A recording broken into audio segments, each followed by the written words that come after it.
Yeah. I'd like to call the Planning Commission meeting to order on September 11th, 2024 at 6 p.m. Commissioner reports. I'd like to go ahead and just say 23 years ago, our lives changed. We forever have dealt with that repercussion of that day. I'd like to just take a quick moment of silence for that day. Thank you. Justin is no longer on the commission. I'd like to thank him for his time and everything he did while he was here. If you're watching, Justin, thank you. If not, I hope the best for you in your future what's going forward. Anybody else have reports they'd like to do? Brenda? No. All right, staff reports. Yeah, well, going off of the announcement of Justin leaving, Justin is still going to be participating in the city. He's a full-time police officer commission now. So he's doing that. He's still running Wolfies, so you'll see him around. His wife is still working with the fire department. So he's got his hands in a lot of pots. We really appreciate him taking his time here. When he told me he was stepping down, I was surprised.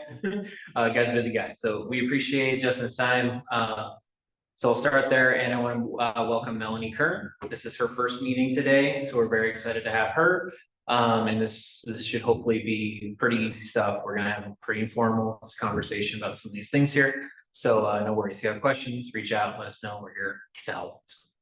Beyond that, we've been really busy this summer. Beyond the current planning stuff, planning staff has been working on some of these items we'll talk about today.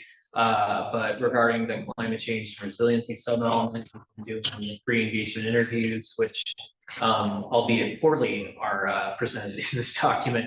So I apologize about the formatting on the document. The missing middle housing, we did an event back at the end of July. We'll talk about tonight.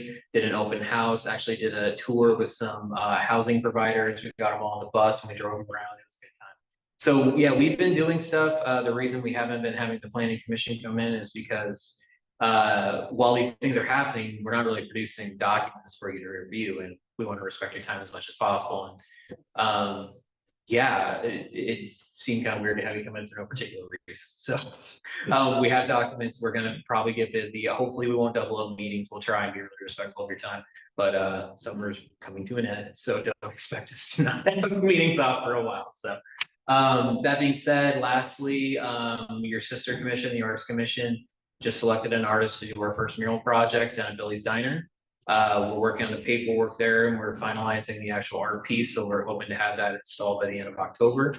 So that'll be the second public art piece in the city of Airway Heights to do that commission. And then we'll be looking at the next project.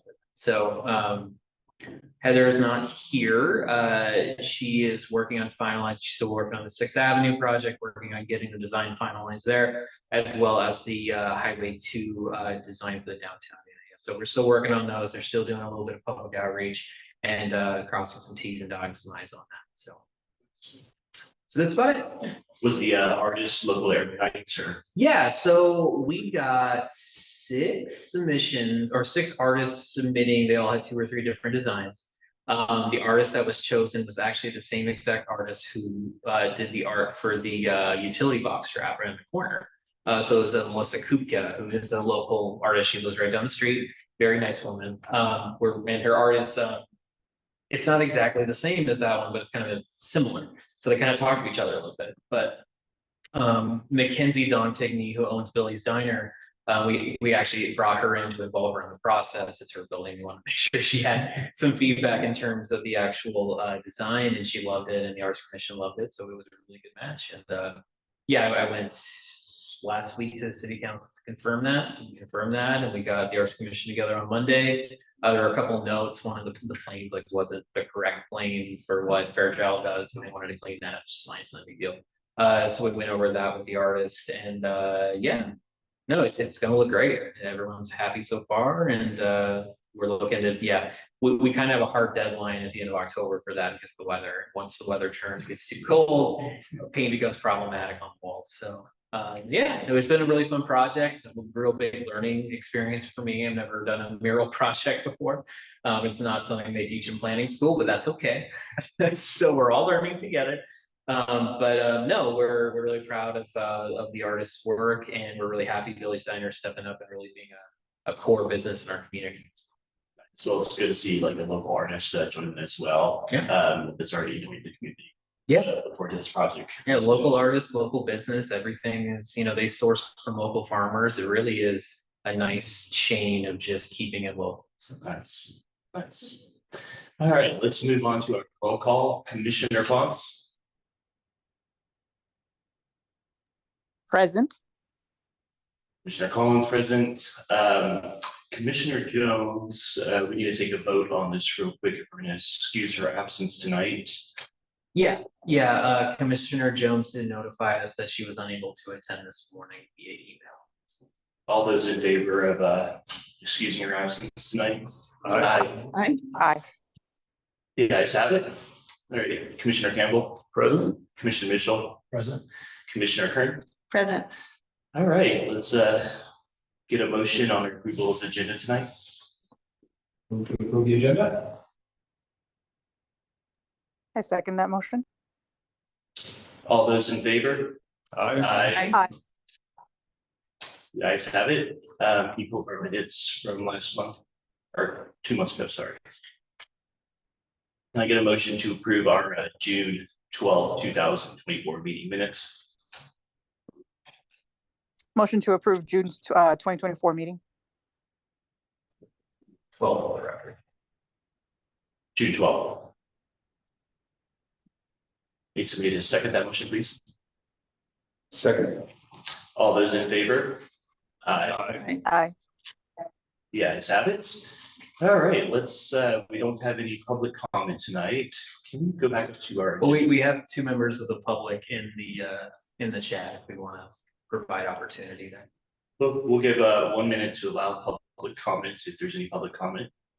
I'm guessing Kevin doesn't have comment, but hey, Kevin, if you want to say something. I'm good, thank you though. Hey, Kevin. Kevin's the planner for the city of Spokane. Joy, if you would like to make public comment. And Joy has left. Okay. All right, let's move on to our presentation. No presentation tonight, no public hearing scheduled for tonight. So let's move on to our workshops.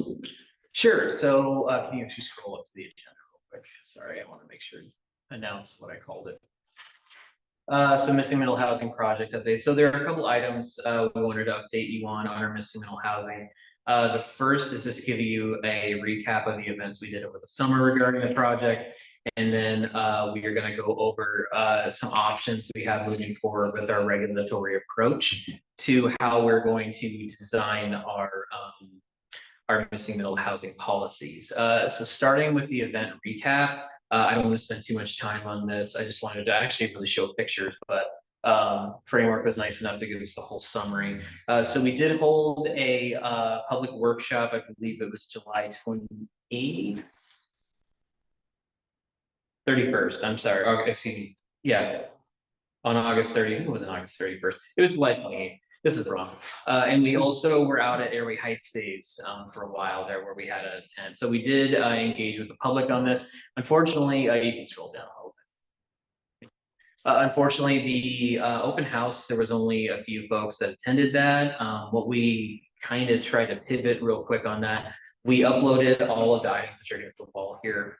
We have those available on our website, which were reviewed 191 times. So we did get some engagement on the website. We didn't get a lot of directed feedback. We only had 4 or 5 people come through on the open house, which is unfortunate. There was a little bit of feedback that's included in here, but again, you can read through it. It's pretty standard stuff. But I did have one question on the feedback part. It was talking about the state possibly waiving IBC codes for this, for sprinklers. Oh, yeah, I'll get to that. That's in the focus group. Okay. Let me get to that part because there's context for that, which matters. But yeah, we'll just get to that. So the public input, it's included in your packet. It's pretty general stuff, making permitting easier, making sure we have alleys for all of our things, which we've already talked about in previous workshops, affordability, making sure sidewalks are accessible, all that. The second part of our public engagement piece that we went through, can we go down to the focus group? We actually invited housing providers that we actively work with in the city to do a bus tour. So we got representatives from Habitat for Humanity, the Spokane Housing Authority, Community Frameworks, Better Way, DR Horton was there, and we actually got all these housing providers and we put them in our Parks and Rec bus and drove them through all of our different neighborhoods, commenting on the current conditions and the current housing types we have in the city, which some of them are very familiar with because they built them. There's a map of the trail we took. It took about 45 minutes. We didn't want to, it was really, really hot and the air conditioner was out. So it was very like, this is fun, but let's get back to the office. So that was very, very nice. And then we got some really good feedback, and that feedback is summarized here. The piece you're referring to has to do with, was it the elevators, or I'm sorry, which one? The sprinklers, it was right above this focus group part. Yeah. About waiving, I didn't think you could waive that. It's an idea to ask for, to maybe begin a discussion. I'm not sure. We gathered that feedback as a, hey, this is an idea. I still need to talk to Cindy, our building official, about how we could actually even do that. I don't think we can. But there are a couple items in here that are like that too, where they're kind of out of the box ideas. One has to do with elevator costs. So ADA requires elevators in multifamily structures per a certain height, right? But elevator costs in Europe, according to one of our panelists, are like a third of the cost that they are in the United States. So why is that? So that's kind of the idea, is like we were talking about things that weren't necessarily like, let's do this specifically, but like, hey, here are some things other places are doing. You know, how do we get around real intense cost items like sprinklers? Because that's for a lot of people. I mean, I've personally killed projects with the sprinkler conversation, which is, yeah, I know you want to put a factory in this building, you're going to have to put sprinklers in, it's going to cost $300,000 and that's it. But I don't have an option, right? I'm just telling them what's going to be required so they know today and not 6 months from now after they bought the building, put the landscaping in different. So things like that, it's okay, well, maybe there's some leeway, maybe we can talk to the state, because the state is where the minimal housing requirements are coming from. So the idea is, hey, Washington State, if you're going to require us to do this, maybe we can get some leeway on some of these requirements like sprinklering, maybe get some exemptions for middle housing, but that's really not for us to get into. That's just some feedback for larger agencies. But yeah, there was some really good feedback. We actually sat at this table for about 2 hours and just went back and forth. Some really good developers, some really good ideas. All again, some of them were a little outside of our context, what we can do, but we're including them because they were notes that were given. So a lot of that feedback is going to be implemented into the missing middle housing. A lot of it is really similar to kind of the direction we were going anyway. And it really boils down to just being flexible. And I think that's our plan moving forward. So. But generally speaking, yeah, without spending too much time on this, that's what we've been doing all summer. So we did our open house, we did Airway Heights days, we did our bus tour, and then we did our focus group. And we're taking all that feedback and implementing it into our signal strategy. So before I move on, were there any questions or comments on the events? Or we're having some trouble getting general public feedback on this. And I'm going to talk about engagement later. So keep that in mind when we have that conversation, because if you guys have any specific ideas, some of you are involved in housing. So about how to making sure we're interacting with the right people and we're getting good feedback. This one in particular, I don't know what it is, but we've done flyers, we've done calls, we did an open house, we've done this, and we've gotten housing providers really well, but just generally people haven't really been very engaged in this project. And it's kind of a bummer because I want to make sure we're getting as many voices involved in the process before we draft these policies. But anyway, I'll just put that nugget in your brain if you have anything you want to know about it. I actually think about like TikTok and putting out there, just the very first thing that pops up is every made the lot of X will have a triplex on.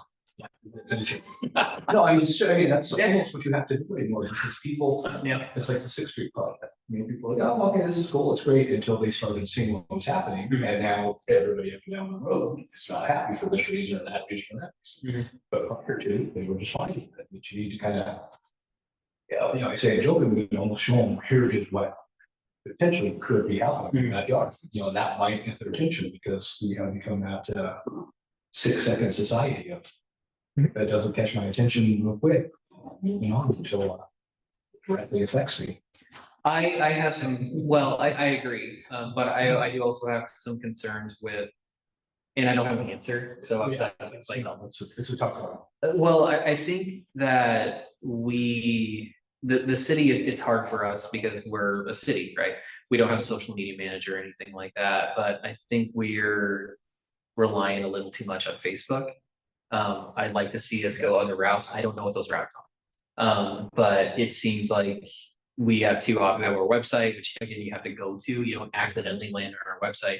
Facebook, you can, do paid ads and stuff like that, but like, I just wish I knew of a better way to get a hold of people. And there's still this concern about engaging with folks, who aren't online and who don't participate in social media or who don't have, the internet access. We have a huge portion of our population that doesn't have access to internet or who doesn't speak English as a primary. So we're looking at that and we're going to talk about that in the context of our climate change and resiliency sub-area engagement plan later. But it's just something I'm constantly struggling with. So any feedback, and it doesn't have to be right this second, but just to put that nugget in your brain of like constantly thinking about how we engage with people and in new and interesting ways to go about it. What's your target audience for that? For all these, anyone. I want anyone who lives and works and interacts with the city to give us feedback on our projects, especially folks that live in our city. Like, is it like a certain like income bracket or a certain age group that it'd be buying? These are for sale, right? The triplexes, you want middle housing for sale, like they're buying it? So so these are policies to allow developers to develop that. So a lot of it's really good to have the feedback from the developers, but the actual characters and neighborhoods are probably going to be changing, right? And we do today, right now, as we go through these policies before they're adopted, before people are pulling permits and building these things, now is the time where we're like, well, if there's a certain type of housing type, and it can't just be like, I hate it, it's ugly, but like a real good justification, like, well, this won't work because A, B, and C. That's the kind of stuff. So you want the community to decide what they want their community to be like? Yeah, yeah. And the thing is, I know people care. Just like I think everyone here knows, the city of Airway Heights is full of individuals who care about their community. I in the city generally have trouble interacting with a broader base of the population. We have a handful of people who comment and we talk to on every project, but we'd like to expand that out to include. Are you guys going to be setting up at the trunk or treat on Halloween? No, but that's a really good idea. You're gonna have a huge part of your community. That's a really good, I didn't even think about that. Our police department asked me about that a couple weeks ago. I never connected the two, but that's what I'm looking for. Mhm. These are the out of box ideas. Good. No, that's a great idea, because that's going to be bringing all sorts of folks where we can interact with. And at this point, we're going to have so many plans up in the air. I'm really starting to like, let's consolidate these and let's have a table and it'll just be all the plans. You can go one to one to one. And we'll get everyone, which we kind of did that in Airway Heights days. We actually had 3 plans on one table. The Parks Department, I don't know if they still do it or not, but they used to set up like at every school event too. They would have a little table there and just we talk about park stuff. Okay. So that may be another thing is like the school does open house or anything like that, just to next year. Okay. Yeah, we do have some really good partners at the Cheney School District. Again, I never considered just like an open house night would be a really good night to do that. We have done things where we've had consultants go out to like the movie nights set up out there, but I like the idea of getting to the parents through the kids. That's really good. But no, that's what that's really good. I'll talk to Heather about that when she gets back about coordinating with the Cheney School District more to see if we can just have a corner whenever they open up the elementary school. Okay, cool. Well, great. Thanks. Appreciate it. Do we have a timeline on when we have to have our code stuff drafted or in place? For missing middle, yeah, we will have to have this adopted and done by the end of the year. By the end of this year? Yeah, so the timeline is moving quick. We're going to talk about kind of nuts and bolts stuff here. And then my guess is either probably next month, we'll have a draft. then we'll get your feedback on that, make any tweaks, and then we'll start working on just getting that done. Another thing I was curious about, looking at the list of housing providers, was there any outreach to or contact with like lenders?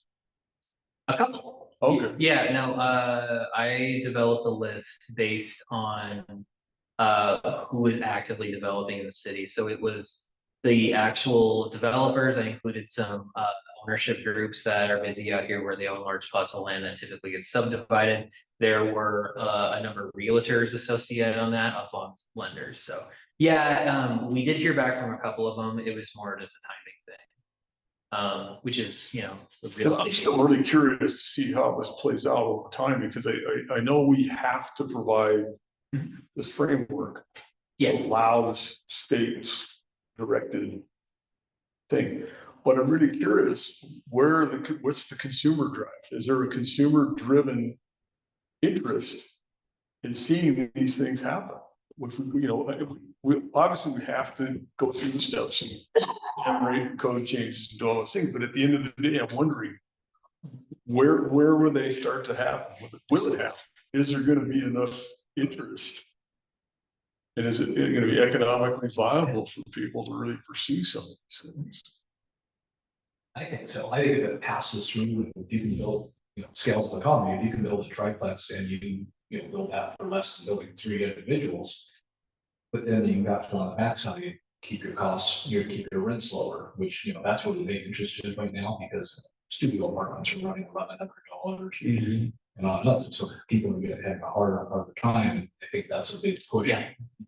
Pushing the state, actually nationwide, is to try and build more of these, press everything into smaller plots and hopefully putting rents down and getting more affordable housing out there. Yeah. So that being said, I don't know how much latitude we have, but should we be pursuing a strategy of leveraging more heavily towards things like triplexes and quads and the stacked houses versus heavily embracing the ADUs? I know we have to allow some level of the ADU development, but where's the money? Yeah, I mean, where for us as a city, where do we want to I mean, put our effort behind? we're developing policies that allow people to build either or. And that's kind of the idea is we're providing the opportunity to create the housing, whether it's an ADU or a triplex.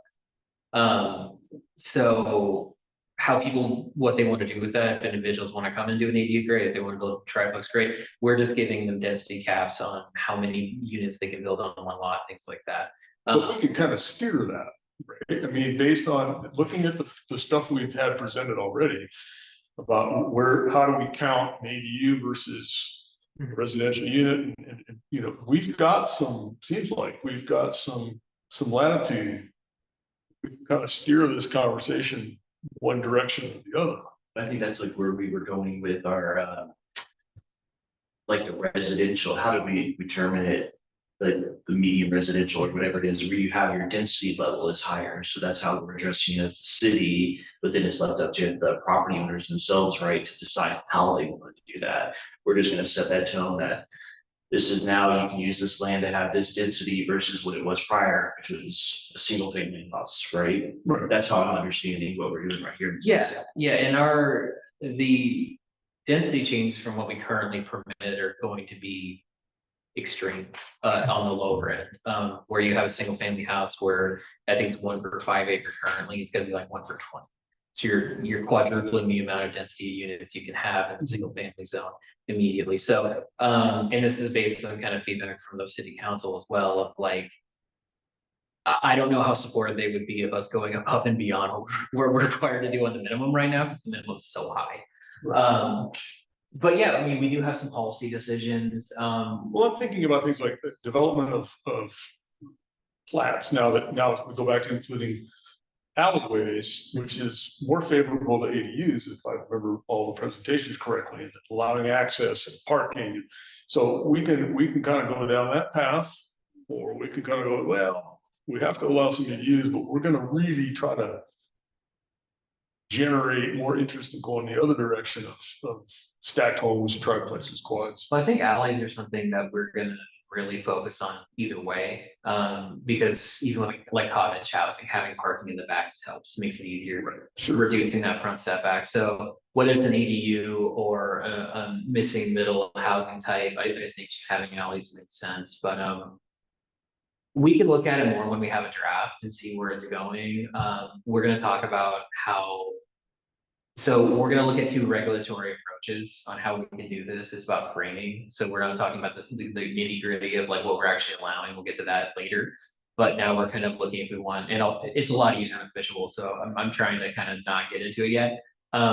But some of the way we look at it one way is more favorable to ADUs just naturally, and then the other way is a little more difficult, and it's just about framing. But let's get into that right now, and then we can circle around on it. So, can you go to the first page here? So, and I don't want to spend a ton of time on the front end of this too, because we've gone over this several times. But this is what we were just talking about, what we're required to do as a city. And the 9 types of It may be beneficial for Melanie to hear some of this instead of just like, oh, for sure, really fast. For sure. No, you are correct. Okay, sorry, I apologize. So the missing middle housing project, we are required by state law to facilitate new types of housing in the city. We're calling these types missing middle housing. It's somewhere between a high density apartment and a single family. Duplex, triplex, cottage, stacked flats, on and on and on. So what we're doing right now is working on these policies, and we're trying to understand the framework of how we're going to provide these houses. So what we're going to talk about today is a little in the weeds, and I apologize. It's going to be a little confusing, but please ask questions if you have questions. And I'll go through kind of what we have here. So we have 2 House bills. HB 110 is the House bill that requires us to require 2 dwelling units per lot for tier 3 cities. We are a tier 3 city, to save you nonsense. The way the law breaks it down, there's multiple tiers of what you need to require as a city. Since we're adjacent to a city that's this big, we need to do this sort of thing. So we'll try to keep it simple. HB 1337 is the ADU law. So we're also required to provide 2 ADUs per lot. So an ADU is an accessory dwelling unit. It's like a grading flat, or a converted basement where it's its own individual unit, that sort of thing. Is that like a tiny home too, or that? It can be. So a detached ADU can be like a tiny home where you have like a single family house and like a tiny home in the backyard. That's standalone, that could be an ADU, or that can be a portion of your house that you convert it to a separate unit. So that's an attached ADU. So it has to have a foundation or something like that. For a detached, yes, it has to have its own foundation. There are some development standards that are required for building. Like a HUD housing standard or something like that. Okay. Yeah. So those are the 2 things we're looking at. We've kind of combined them into one project because we have to do them both at the same time. We're trying to make it as easy as possible. So those are the 2, what we're doing, the required housing types. So the House bill is prescriptive in a sense that we need to include 9 different housing types in our requirements, which are duplex, triplex, 4, 5, and 6plex, stacked flats, cottage, courtyard apartments, and townhomes. What we've decided to do as a policy, we're minimally required to do 3 units per lot. So that can be 3 units as in like a triplex. It can be a single family home with an attached ADU and a detached, or a single family home with 2 detached ADUs. All in all, the total number is 3. So that's the decision we decided to go forward with, just to make this simple. And I'm sorry, I listed off the 9 types. So the 6 types we're required to do are the duplex, stacked, flat, cottage, courtyard apartment, triplex, and town. Which one did you say you decided to do? Can you scroll down 1 slide there?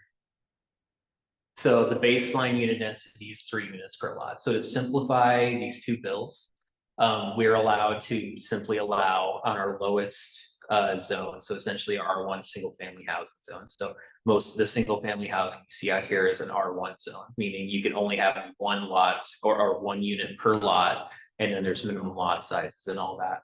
But to simplify this process, we're allowed to say 3 units. 3, okay.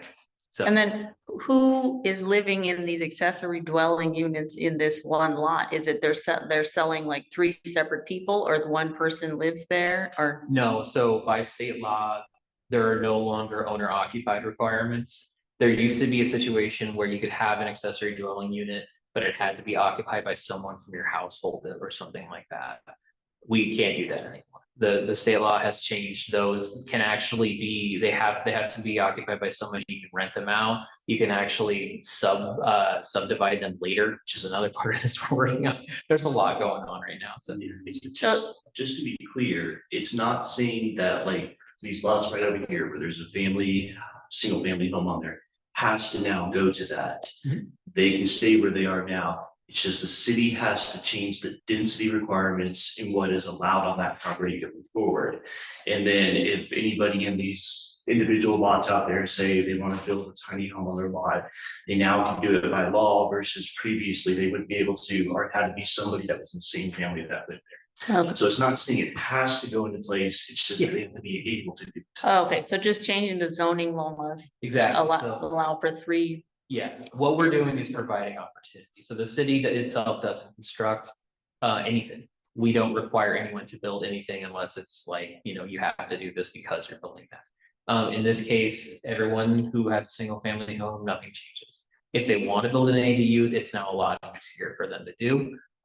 If they want to, to demo their house and do a triplex, which will never happen, but hypothetically, they can do that now. So the city, through this project, is just giving them the opportunity to provide additional density on their lot. And I don't know if this is related to that, the person who buys the house has to be, it doesn't have to be owner occupied, or is there a percentage that has to be owner occupied in this town, or does that come into play with this? So no, owner occupied. We're not really touching owner occupied in this. So that's nothing to do with that, because I was just thinking if it's all developers just renting out the whole town, it's like they're not really owning it if everybody's just renting out somebody else's. Yeah, this project doesn't. That's not It to do doesn't with that. speak to Okay. that. Yeah, it doesn't require. It doesn't like provide covenants that restricts the ability for houses to be leased or rented or anything like that. So they can be like developers can just rent it out instead of. Yeah. So the goal is to create housing to provide additional units, because right now Washington State and like Don was talking about, the majority of the country is having a housing crisis. Mhm. So the goal of this project is to make it easier for developers to create multiple different types of housing types. So there are just more units available in general. So whether those are owned by a leasing agent who rents them out, or whether they're owner occupied, they're kind of leaving that up. But does that drive up the cost of everything if somebody else is always owning it, so they can set the price of the rent from there on? It's not a. Yeah. Oh. Well, that's the kind of the issue right now is it's low stock. So there's not that many, more people need units than the units are available. So the idea is we build more units, so there's more options and prices will go down. There's a lot more to that, and there's a lot of people who have opinions on that. But just for the sake of simplifying this, that's the idea, is we're providing opportunity to densify the city, to build more units, to create more housing, so people have choice in their housing, and hopefully costs as a byproduct will go down. Okay, so the last thing on the recap is Joyce back. Okay. The last thing on the recap here is that we know we're going to have to do some work to make flexible development standards with setback, maximum lot coverages, access, parking, and alley types. So we'll be looking at that once we get the draft. But today we're not looking at that because we're not looking at the draft. Go ahead. And I don't want to spend a ton of time on these either. So this again is just a recap of what we previously discussed. Right now, the city is mostly developed out. We have limited available residential land. The size of the previously subdivided lots range from about 6,000, which are our minimum standard for our R2 zone, our medium density residential, and 7,200 square feet, which is our minimum size for single family homes. The average is between 60 to 75 feet of frontage. Typically, most lots in residential require 60 feet, with a little bit of leeway in the upper zones, but there's not a ton of individual lots with individual units on it in our upper zones. They're mostly high density apartments. And yeah, so the existing single family home lot coverage is 35% without the garage. So that's essentially how much of the yard you can use for the building. We'll probably be messing around with that. We've done some test work on that. We talked about that before. We've shown we can kind of make it work, but it might be helpful to loosen up on that a little bit as well as the front setback. So these are just some maps kind of showing what I just talked about a little bit here, but as folks that live and work and play in Airway Heights, you generally know where the residential zones are in the city. And you know why they're all north of, for the majority, there's a little bit in our R3 zone to the south of Highway 2, but most of our residential zones are north of Highway 2 because of the activities of Fairchild Air Force Base as well as Spokane International Airport on the south side of town. There are some existing units down there, but this map shows zoning. So most of those units are non-conforming residential uses where the zoning is different than what the actual use is. So that's why you're not seeing those on the map. Okay, so this is the good stuff. What we're asking you to do today, and we're going to kind of show you these visually, and I want to get some feedback on just how you think and feel. Typically, not typically, but sometimes when we bring you in here, we ask for feedback. We're really just asking for validation, right? We've already written this, we've already vetted it. We want to make sure it's okay. In this case, I'm generally asking for your feedback because we can go one way or we can go the other. Both ways have their pros, they have their cons. There isn't a right answer, but we want to show you what it looks like and then get some feedback. So our regulatory approach can be one of two ways. We can look at it by configuration or we can look at it by building type. So what this means is that when we develop our code, we can develop it on a foundation of configuration. And I'll show you what that means. We'll talk about it here in a second. Or we can develop it on a foundation of building type. So when you open up a municipal code and you read it, it's going to read one way basically by configuration, which, can you scroll down right there? Which will look something similar to this. So the purple on the left, or the pink, I guess, on the left, is what it would look like by configuration. The blue on the right is what it would look like by building type. Can you scroll back up and click on the first link there? So these are draft codes. They're not adopted, but one of our sister cities on the west side, can you close the Google? That's hiding behind there, or you just log in. That's one of our sister cities is working on this project, has been working on the project for a while. This is an example of a code developed by configuration. So what this means is that if you open up a municipal code, if you're a developer, and yeah, let's try and click that up. There we go. And you wanted to look and see, hey, you know, I have this lot, it's zone, you know, we'll say low density residential. What can I do? This is what that's going to look like if we look at it from a sense of configuration. So let me scroll down a little bit. These are just kind of the general, hey, residential, blah, blah, blah, your max densities, blah, blah, blah. But here's where you start looking at it. So it's showing various unit types, but it's broken down by configuration. So whether you're looking at something that's attached, detached, or stacked. So those are your three options, right? You can keep scrolling down a little bit.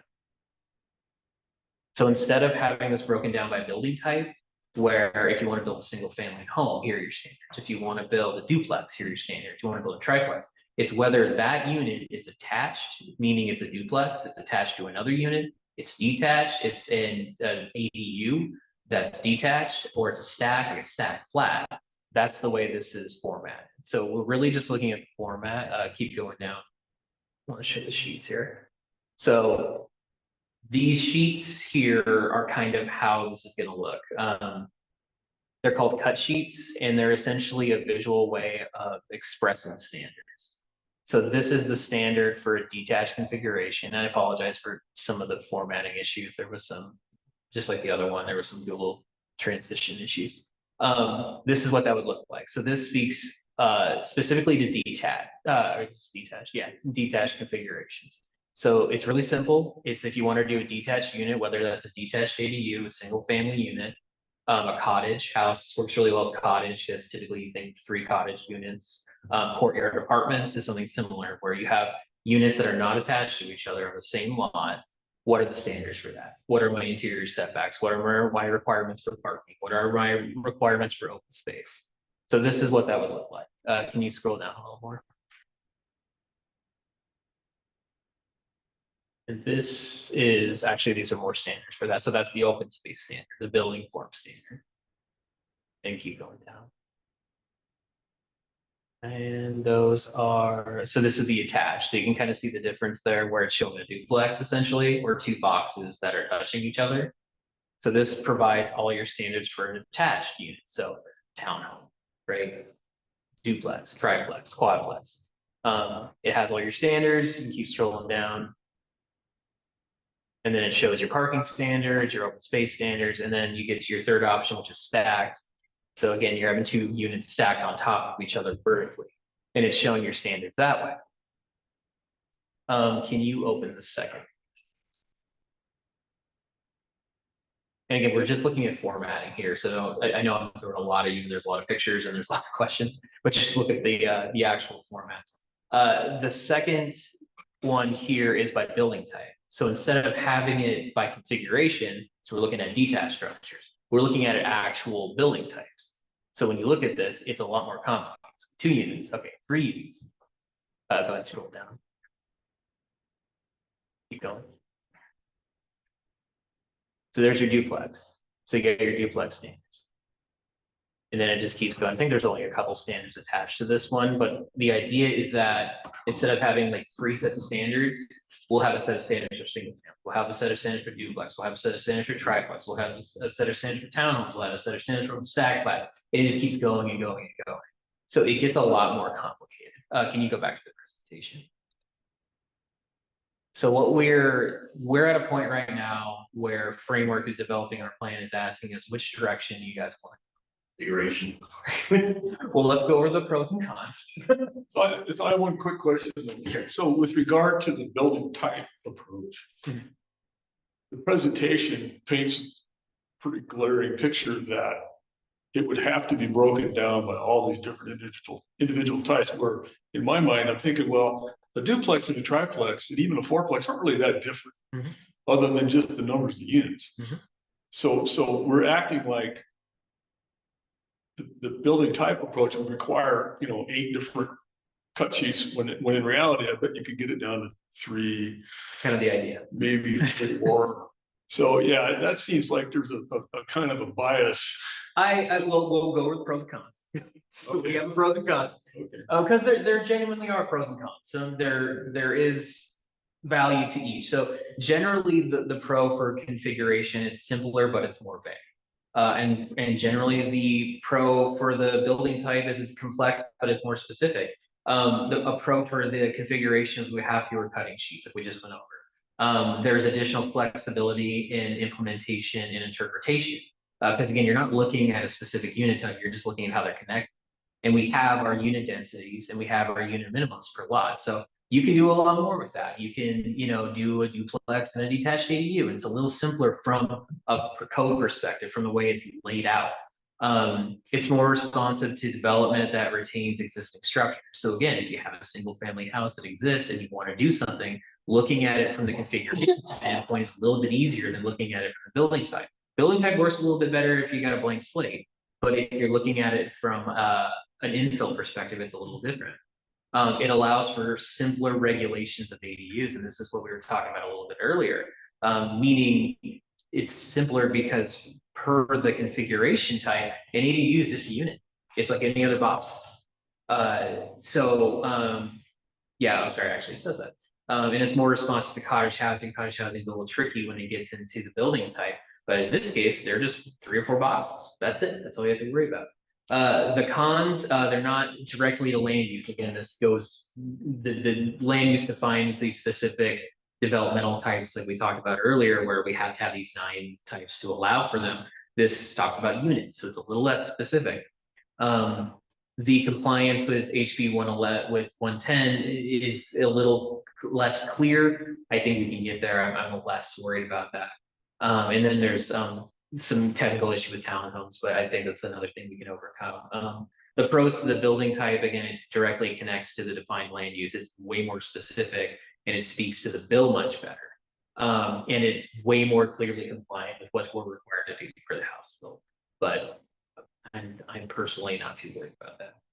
The cons to the building type, again, there's more cut sheets. So you take, the 3 sets of 3 or whatever we went through, and then you times that by at least 6, or 9. And then that's not including ADUs. ADUs will have to be done on their own. Again, challenges in regulating non-unit based building types, cottages in particular. And the development standards are a little more rigid. Because the development standards are built to each building type. So there's, again, 6 or 9 different building types and has standards for each one of those, which if you're trying to develop a site with different building types, then you have 3 different standards for each one of those. They can get a little more complicated. But if you treat them as a unit, it's a little simpler. I'm trying not to be biased here, but it's not working. I even said that before the meeting. I was like, how do we do this without sounding biased? There's also additional issues. When you looked at our cut sheets, we talked about open space and parking, things like that. All those will have to be regulated individually using the building type method versus per unit with the configuration method. Why is that? Why do they have to be? They don't have to be, but they have to be listed individually. So again, they can be really similar or exactly the same, but if we are listing building types, they have to have their associated parking, not landscape, sorry, but open space all together. So it's just like saying the same. And ADUs have to be regulated as a specific different type. It'll just be an additional, on top of all of our building types, we'll then have to do an ADU cut sheet and ADU standards. And again, it's less flexible when retaining existing homes and projects because it's not, they don't look at them as units, they look at them as different housing types, and then the standards are different. So that's kind of the general pros and cons of that. We have a graphic example, and that's kind of what we were just talking about, the simplicity of one versus the other. I'm always going to go for simpler stuff, especially when you're having to deal with developers going through this. And also the city interpreting it as well, right? So more regulation, more confusion. So simpler is just always better. I mean, regardless of either approach, there will be something that comes up eventually that does have to have like, okay, is this allowed or not allowed? So that configuration just makes more sense to me in my mind. Okay. John, what do you think? No, I concur. I think, yeah, somebody jumping into that, you just see it by the configuration. It's kind of like, here are all the options I have to work with this one particular piece I'm looking at. And so just from that standpoint alone, and then go to the city side, it's a lot of sense, just it's more brief. Did you have any thoughts? I have a question. Why are you asking us which one do we prefer? So we have a outside consultant who's helping us with this project. They've asked myself and our director Heather what we think, which is great. But what I want to do and what Heather wants to do is make sure that the public's as engaged in the process as possible. So that's what we're doing here tonight, as you are all members of the public. So I'm saying, hey, here's what we're thinking. What are your thoughts? So I'm genuinely just asking for your thoughts and feedback so we can implement public feedback into the process. And then what happens with these 2 things? Like when you pick one, what happens with it after that? So we'll take the feedback from the commission, and my feedback, Heather's feedback, will come up with a decision, which I have a sneaking suspicion what it might be, but we'll move on. I'm meeting with our consultant next week, and it'll say go this direction. And then what are they gonna do? Then they're gonna make a draft of these standards, Mhm. and then we will present that hopefully next month. I gotta look at the timeline, so I don't want to like hard commit to that. But then we'll be presenting that at hopefully the next planning commission, say, okay, well, we took your feedback with which, the direction you wanted to go and develop the standards. Here's what they are. What do you think? And then what happens with this? What is this information? I'm sorry, I don't know anything. It's okay. I apologize. There you go. What are you doing with this after that? Like, what is the point of that? So the goal of this project is to provide developers with standards to develop our required missing middle housing. So what we're talking about is how we're going to format those standards to give to them to make the housing. Now those standards, are those laws you were talking about? The HB? So these cut sheets, all of this is going to be boiled down into a set of standards. So it'll be a code that says you can do this in these areas, and then this is what you can do, and this is how it needs to be lined up. So this is how much of the, so if you have a lot that's like 1,000 square feet, just to simplify it. 40% of that lot has to be open space, meaning it has to be some sort of a yard. So they have to dedicate 400 square feet to that space. That'll be in that code that says you have to do this. You can have 3 units of that, and they can be 100 square feet. So then you're 30 space. So what we're doing is developing guidelines for developers to take, and then go out and then develop new housing within the city that is supported by the staff, but also by the community members, knowing we have to hit these standards. But how do you implement those guidelines? Is that the laws from the city council or something? And it's based Sure. on that? So what we do is, again, once we decide which direction we want to go, we'll then go back to our consultant on this. They're going to develop a document that are the standards. We'll then take those standards and say, hey, this is what we're moving forward with. What do you think? We'll take your notes, we'll implement them into that draft. We'll then take that draft to city council. City council will read it, go, hey, we'll do this, this, and that. Cool. We'll make those changes, and then we'll adopt it with the changes from the planning commission and the city council, or if there's any other state agency or public comment that comes in that we need to implement, we'll do that as well. Once city council adopts it, it becomes a piece of our municipal code. Once it's a piece of our municipal code, if somebody's looking to buy a piece of property and they want to build housing on it and it's zoned correctly, they can then look at our municipal code and say, okay, well, what can I do? And then this is where those codes will be. Okay. That makes sense? We have to have this done by the end of the year, correct? So this is like the process, and if we don't have it done by the end of the year, it comes into like funding and all these other things going forward. And we're going to be starting on our comprehensive plan or pretty soon. We're still working on hiring somebody for that. But once we start on that, it'll be really good for you because you'll kind of see where everything starts, and that's our comprehensive. Mhm. So you'll see as this is kind of like tail end stuff, like end game sort of stuff. But comprehensive plan work will be really helpful for you to understand how we develop policies and how those policies turn into code, and how that code gets implemented and then eventually turns into the built environment. So why was one of the more complicated ones one of the choices? Is it because it defines it more clearly and it fits in better with the already established codes or something? Or what was the point of having a more complicated one versus a simple one? Why did they give that as a choice? So they're just 2 different ways to look at it. Fundamentally, most codes that handle missing middle housing, because it's not strictly, a lot of codes right now are really strict in terms of like there's a R1 zone. That R1 zone allows for single family detached homes. So there's really only one housing type that pertains to that unit, that zoning district. So these standards are designed around that type of housing.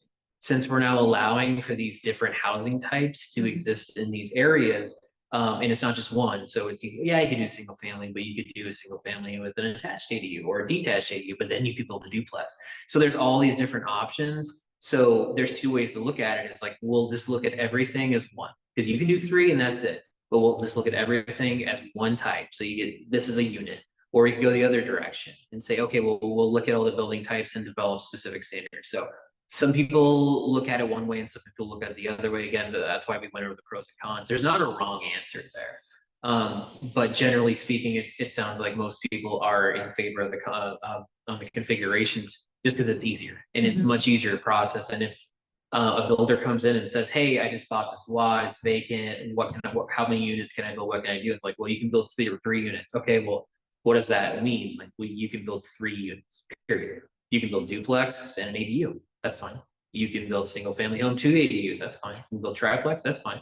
So it's a lot easier to be like, well, yeah, you can build a single family home and an ADU, but like the standards are a little different. So you'll have to go in and actually look at the standards for this, look at the standards for that, look at how the lot's laid out and make sure they line up. You also have to do parking. So it's for some people that's better, because if you have like an existing house, it's a little bit different. So it's just 2 different ways of looking. I'm sorry if I'm spiraling here.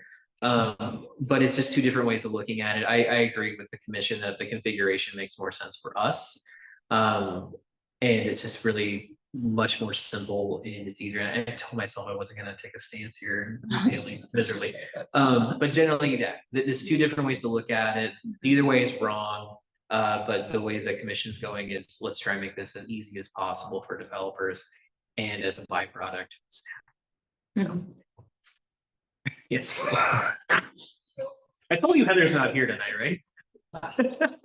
So one of the cons that I recall seeing up there was that the configuration doesn't speak as well to land use. Yeah. Fine, what can you speak to that? I'm not even sure what that means or how to interpret it. Yeah, so it's a really simple comment. Configuration describes units as units. It simplifies that. The actual land use as we define them right now speaks to them by unit type. So our unit types are defined in our comprehensive plan as like single family homes and stuff like that. They're not defined as units. So it doesn't speak to the land use definitions very well, but I think that's something we can clean up later as we get into the 2026 comprehensive plan. You're good. Are you only talking about houses, not like you can't put like a strip club there? It's only about houses? Is that what they're talking about? Yeah, we're just talking. So if it's unit, if it's not specific, it means that it has to be like a place where you live. It can't be like something. We're talking about dwelling units. It has to be. Which is a housing unit Okay. in particular. Yeah, this project is specific to residential development. There's So no, it's not mixed use. no it's mixed not use, no commercial, no industrial. It's specific to residential. Because wouldn't you want to be more specific sometimes in that so that you Yeah. can choose what kind of business? Yeah, and if we were looking at a broader context, we would be way more specific. But in this particular case, and again, this is like a round table, using the term units is kind of like light-handedness for this. When it's written out, it'll say 12 units and things like that. It's also going to be a piece of a broader code that's specific only to residential development. When the city did like its downtown plan, we spent a lot of time going back and forth on what was going to be allowed on each year lot and exposed specific like uses on those different lots. So like in those type of situations, yeah, you'll get into those discussions. Okay. Brendan, did you have any comments? I'm sorry, and I'm ignoring you. No, these are for additional dwelling units. There were two options that were up on the board that I can't see now, but the one with the least cons is the one that would probably be more accessible and doable for Airway Heights citizens. Okay. So it sounds like pretty much everyone's in agreement with moving forward with the configuration. Yeah, you know, the developers would absolutely be in favor of that as well. I mean, we need housing, so. Oh, I know they're chomping at the bits. Yeah, okay. Well, we'll move on from this. Yeah, we have some graphics in. There's a lot of graphics in here. They're great, but they're just examples. So don't take them too seriously. But we will provide your feedback to framework. And hopefully, like I said, we'll get you a draft for this. So appreciate everybody's feedback and time on that. I'm sorry, it's a little like, it's really hard to be like look at the pictures, but don't take them too seriously. So I'm a bit of a guy. So. Okay, this will be a lot more straightforward. It's a much scarier looking document, and let me pre-apologize. So what happened was this was developed using Google, not Sheets, what am I thinking? Docs. Using Google Docs, and then it was converted to Word, and then from Word it was converted to PDF. And from that process, you got some weird formatting. So I read this in the Word version, it was fine, converted it through to the packet, and then this morning I printed it out to like go through and make notes, and I was like, what happened? So I'm very sorry, the final document will not be representative of this, so let's start there. Second off, so this is a completely separate project in the missing middle housing. We are beginning work with Sage Step and SSG on our climate change and resiliency sub-element. We're not going to talk a whole lot about the project itself because we're not there yet. So generally speaking, the climate change and resiliency sub-element is just that. It's a sub-element of our 2026 comprehensive plan. So this is eventually Right? Mhm. So this is a new requirement yes. by the state to add this component to our existing comp plan. Okay. And it's going to get integrated into 2026. Yeah, so a comprehensive plan is a document that facilitates the growth and development of every city. So every city has one. Well, generally speaking, and I'm not going to get into weirdness of that. Generally speaking, every city has one, especially in the region. And that document provides development standards, but it also provides an overview of our park system. It provides our transportation information. So everything about the city, every aspect, you should be able to go there and find information on. Washington State legislature require that cities add a new element to our plan, so it's a chapter. And in this case, it's the climate change and resiliency sub-element. So it addresses how the city can reduce or mitigate climate change, generally speaking. It's a really big project. It's something that most of the cities in Washington haven't done yet. And every city in Washington is required to do it in the next like 3 or 4 years. So we're all on like little different timelines, but there's a lot of cities that need this work done and only so many people that can do it. We've actually hired a company called SSG, which is Sustainability Solutions Group. And they are a firm out of Canada who's been doing this work for years.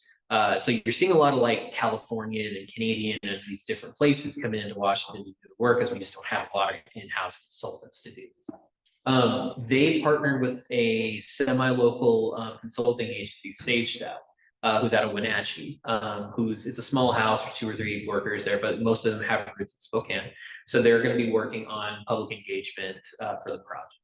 So we're at the point right now where we have myself, when I say we, I mean myself and our director, Heather, I apologize.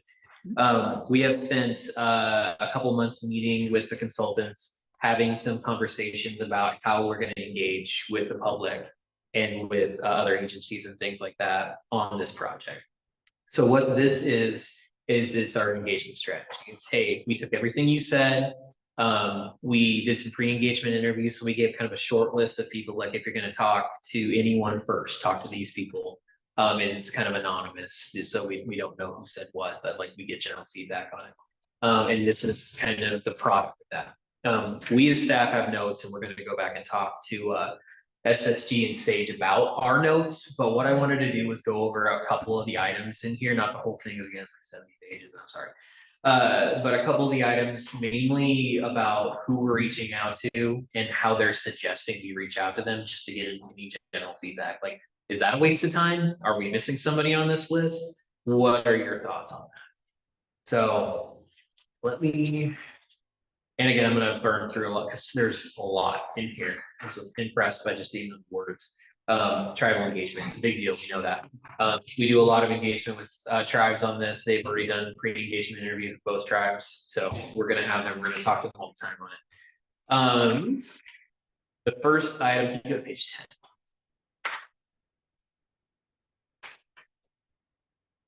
Is that page? Oh, it is. Oh, wow. I didn't know you were going to go so quick. It's definitely really good. So this is our interested and affected parties list. What I wanted everybody to do is take a look.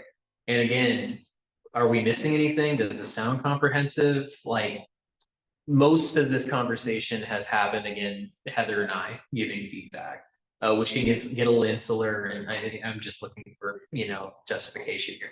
So we have tribal communities, Kalispell and Spokane, internally, City of Airway Heights staff, State of Washington staff, that includes Department of Ecology, DNR, Commerce, on and on and on. Neighboring community staff, folks from the City of Spokane. We've reached out to Medical Lake, Cheney, all sorts of Spokane County. Community-based advocacy groups we work with that work with youth, older adults, people with disabilities, chronic health conditions, Black, Indigenous people of color, LGBTQ+, low-income households, unhoused people, and people at risk of being unhoused. This list is like 100 individuals long. So this is a summary of categories of who these folks are. So I'm not going to read the specifics. Environmental or climate change organizations. There's a few local climate change organizations. Are you thinking it now? Oh, no, something just popped in. Oh, okay, I was like, angrily, it says you're like angrily like circling, I'm like, oh no. So, Just popped in my head. faith-based organizations, local churches, things like that, cultural organizations. We do, as you know, have large populations of Latino and Marshallese populations. We have contacts with leaders in both groups. We're hoping to get them involved. Social justice and assistance organizations, educational institutions, so the school district, we're working with them. We're also working with a couple departments at EWU, housing agencies, a lot of the same people we talked about, 20, 30, 40 minutes ago, with Habitat for Humanity and things like that. Local businesses and industry, mostly we're looking at businesses, big businesses that on the south side, industrial, things like that, that would be more impacted by climate change policy, local utility providers, inland Vista, and public health experts. So Is it a good or poor assumption to think that first responders are included in the various agency staffs? I mean, they're there. We actually did some pre-engagement work with Brad and the police department out here. We also did the fire department. I think we reached out to District 10 as well. So about Fairchild. Fairchild is on there. We definitely reached out to him. I don't know if it made it to these categories, but Jeff's on the list. Jeff Johnson. the airport? Yeah. This may sound like a stupid question, but like accessorials, is this gonna be a hot topic issue? So Yeah, I mean, we've discussed how it's mostly about our discussions with engagement strategies, but how to talk about it. Like, hey, just keep in mind there's gonna be some pushback. Do you have any specific adversarial groups? But I'm assuming there's gotta be some groups locally that would be opposed to any of this discussion.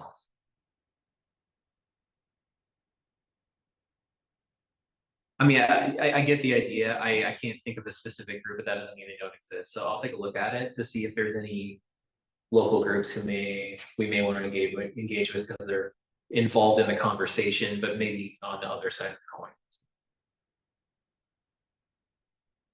It's pretty comprehensive to our community. We spent some time working on it. So, and like I said, this is the summary of the list. The actual list is over 100 people long. So, yeah, we did some reaching out. Okay. Well, I'll look into that and see if I can find any information on that. Next, You know who might be a good resource for that is what was her name? She was on commission last year. She was always talking about Spokane 365. oh, Angelina. Yeah, Angelina, no adversarial. That's okay. Yeah, we did reach out to 365. But yeah, I can actually talk to.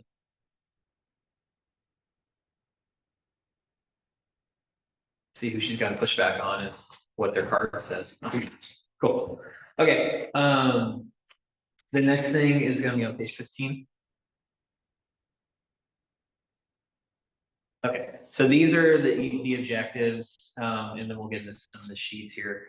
But again, I want to see what your thoughts are on these objectives, if they sound inclusive, and if we're missing anything in particular. And again, the formatting is so bad, so I'm so sorry. But the first objective is to involve representatives from the interested and affected party groups, which is kind of what we just went over, in identifying their preferred ways to be engaged in the process. So again, this is just about engagement. So this isn't about the actual, like, how do we actually talk to you versus this is what we're going to talk to you about. And there's some specific language, it's kind of in italics there. So what is our verb? Like, what are we actually trying to accomplish? In this case, we want these people involved in the process. We want to inform the council and other department staff on the process and its integration of climate summit. So again, this is based a little more on like Heather and I having these conversations, but we want to make sure they're involved in the process, but how do we want them? And after meeting with some of the department heads, it's like they're really just want to be told what's going on. They don't necessarily want to be involved in the development, but just let us know. And that's why we're using the form to consult and involve the climate resiliency policy advisory team.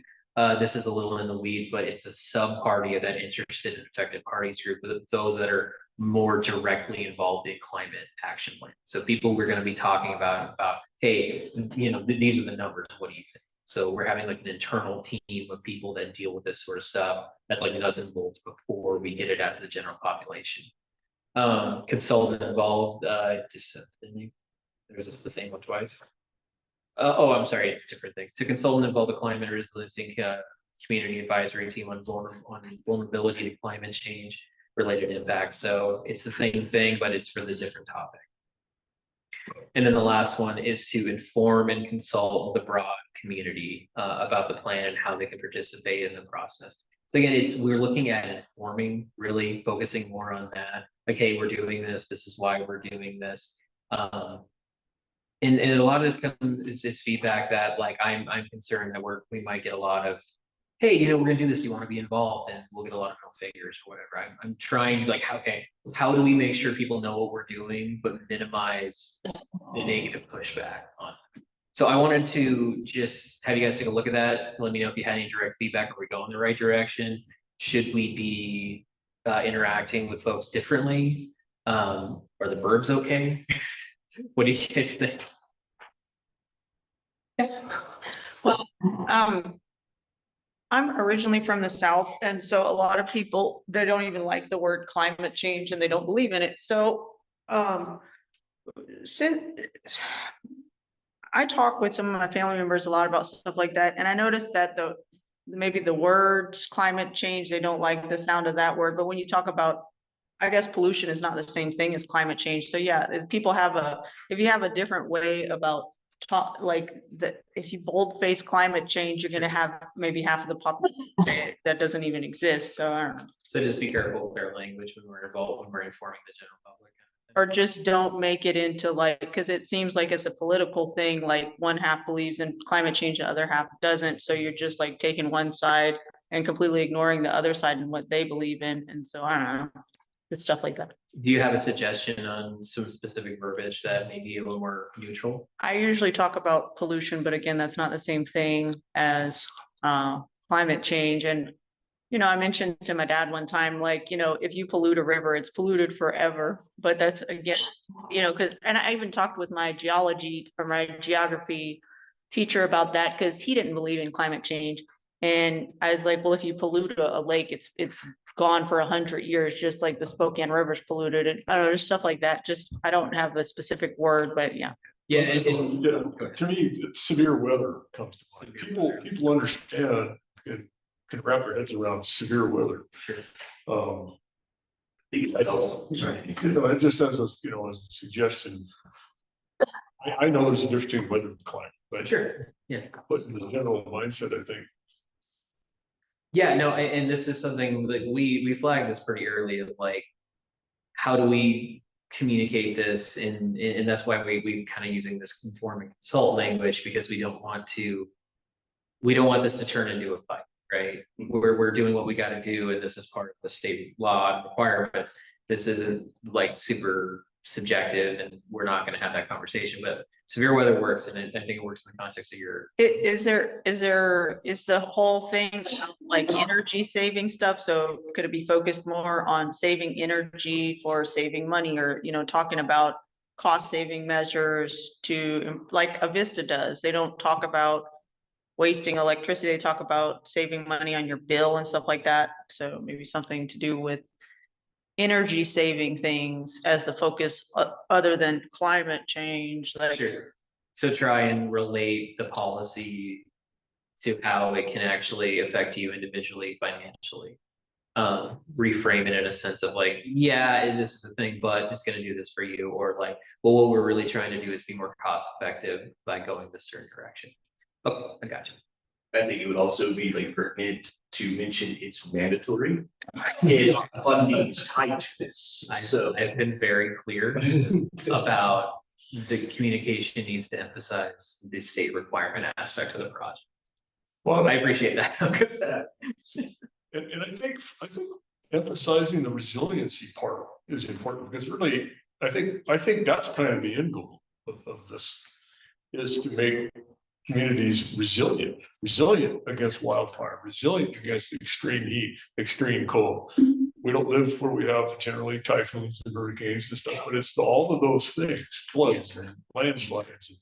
I remember when the town of Oso got wiped out. We sent guard folks over there for weeks. That's the stuff I think that is less combative. And people want to know, how am I going to keep my house cool when it's 105 degrees, 19 days in a row or whatever. Yeah, what, another thing that, a piece of feedback I gave was to really, I think a lot of people on the West Plains, even outside Airway Heights, I don't want to say change their tune, but I think a big wake up call was the Great Fire. And I think just the conversation, the way people address it, it seems to be different now. And it kind of really hit me when the 4th of July rolled around this year. Because you watched like the Facebook, right? The Facebook group had these conversations, and 2 years ago it was, oh, they're not going to do good, because I think Chief Metzger was pushing through an ordinance to essentially allow him to say no fireworks. He wasn't saying no fireworks, but he wanted to have the ability to later say it due to the changing climate. So there's a lot of like, kind of knee-jerk reaction on that. They're not going to take my. This year was different. This year was like, felt more like, hey, are we we're still doing fireworks? Like it just, the general vibe of it seemed a lot more like tippy toeing versus pushing back. And I don't know if that was just my perception or not. And I talked to our fire chief after that, and I was like, well, how was it? He's like, it was still a thing, but it felt a lot less intense than it did in recent years. And so I'm just wondering if that's directly due then. And I talked to Fairchild about that a little bit too. Because I was talking to one of their planners, and they were like, oh yeah, it came up to the gate. And this guy didn't realize it got that close. They were like, we had people lined up. Like, it was terrifying. This guy did not know about that. So I'm not trying to say like we should use the Great Fire as like a selling point or anything like that, but I think having like kind of what you were saying, Bill, is that having real life experience with climate change or disasters can change your perspective on it. And I think that might be something we can, use in this and say, hey, we're trying to avoid the next Great Fire. Yeah. Because really that's what it is. Another way to maybe tie into that is the water issue city basis, and what aquifer we can eventually get water from.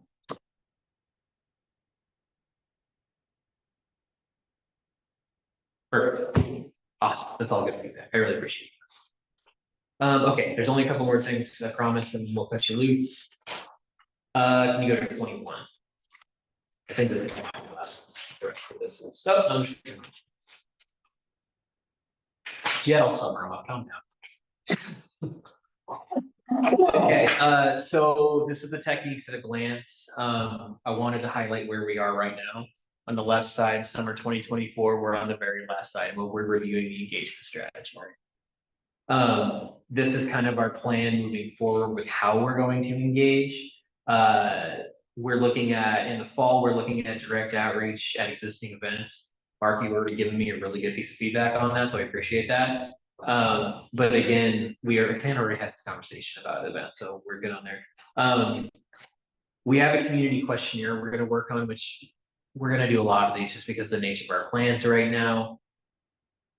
Other than posting on Facebook, posting on our website, hanging a flyer at Yokes or whatever, are there any ways that you guys and folks, I'm sorry, think that we can get this out of the community to encourage me? That I haven't done. Do you guys also use Instagram and TikTok? We do not have an Instagram and TikTok. I don't know how tall that order is. I'll have to check with our city manager, but that might be something we actually need to look into. So I'll talk to our city manager about that one. I would also suggest, I'm not quite sure how the financial differences are within the Airway Heights community. Are we saying, are there more people that are younger, older, and also their income levels? Because that also factors into how they react to some of the things that we are trying to educate them on. I'm sorry, Brent. So what do you mean by that? What are there some specific engagement techniques I should be looking at for different income levels? Kind of.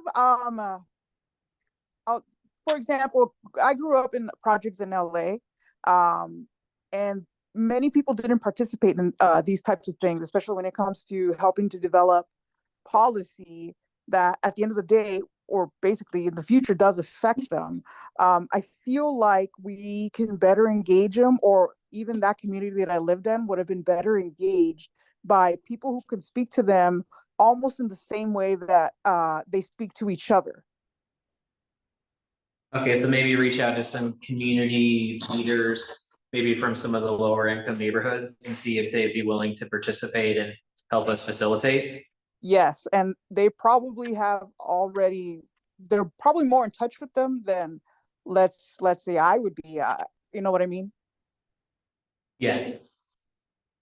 Okay, yeah, we've been looking at some community leaders from some of the minority groups, just because of we know their population is so high and their organizations are easier to capture, but we can talk to some folks and see if maybe we can get a representative from, like, the mobile home parks on the south side of town, some of the areas of the fourplexes, stuff like that, maybe some of the individual apartment complexes. We could see if we can go get presentations in their community centers, stuff like that. So that's a good idea. Thank you.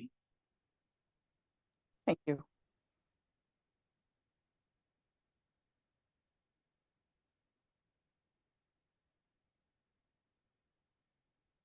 Sorry, I'm just taking some notes, thinking through. Just go ahead. I used to live in the Airway Point Apartments for 9 years, and so I know about low income apartments.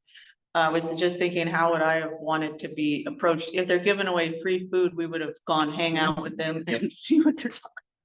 Okay, so Ice food. cream party or That was actually one of our pre-engagement interviews mentioned that, like, give people a reason to engage, gas card, food, whatever it is.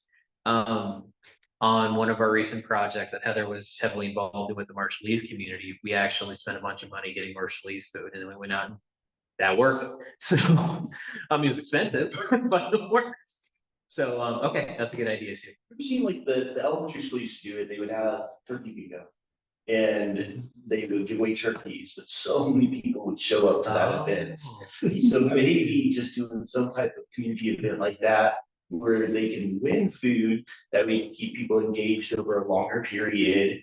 And then during intermissions or between rounds, bringing up what's going on. Well, and we're not quite there yet, but I mean, with the scale of this project, knowing how far this is gonna go, we could even do like a turkey drive during Thanksgiving at the city or something like that, and then have all our projects lined up, so you gotta walk by us to get a turkey. So, yeah, no, that's a great idea. Sounds like we just really need to invest in food. So Devin and Michael can both cook, so this is great. You ever heard of that? Your city's leaving it. That's true. That's true. We'll do a Halloween barbecue. It'd be great. PTOs are a great way. Oh, yeah. Flyers out they do flyers. They have a lot of followings on Facebook and different places too. And that goes back to the cheese school. Yeah, just kind of, yeah. Okay. Which is, and so Cheese School District is currently working on a new ballot. So they're out on the streets doing the same thing. So I've ran into them like 3 or 4 times at different events, and we're both kind of trying to get people to talk to us. So maybe we can join forces, and this is a good way of bridging that gap. So awesome. We already talked about the community advisory group and our list. Go past that. Yeah. So, and we kind of already talked about this as well a couple different times, so I don't think we need to touch on it again, but it's really just an ongoing communications regarding how we're going to reach out to. I'll talk to Albert and see. There is a PR firm, social media expert that is contracted with some city departments. It's tricky. I don't know if we have the ability to access them, but I can talk to them about maybe using them.